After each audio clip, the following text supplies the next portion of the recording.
Durant aquest últim any, el Tribunal de Comerç de Perpinyà ha pronunciat la liquidació de 338 empreses i 193 més estan en concurs de creditors.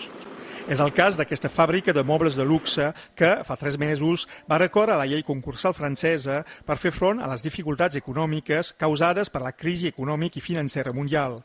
On a étudié, on a regardé avec les comptables, on a fait des prévisionnels par rapport à notre carnet de commandes d'une part et d'autre part aux perspectives de charges et aux chiffres d'affaires qu'il fallait qu'on réalise. Et là, je me suis rendu compte qu'on n'y arriverait pas.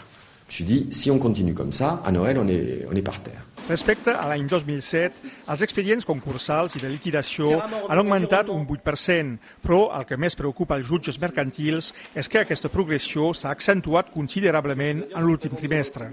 Par exemple, le mois d'octobre, si on le compare au mois d'octobre de 2007, a près de 50% d'augmentation. Donc c'est inquiétant pour l'avenir, parce que si on se dit que si cette courbe continue sur le premier semestre 2009, ça risque d'avoir des dégâts. Mais ceci dit, nous espérons quand même que les mesures mises en place par les pouvoirs publics permettront d'atténuer sensiblement les effets de la crise. Els magistrats també esperen convèncer els empresaris que el Tribunal de Comerç és aquí per ajudar-los i que un expedient presentat a temps és sovint la millor garantia per poder assegurar la continuïtat del negoci. Per Codonyant TV3, Perpinyà.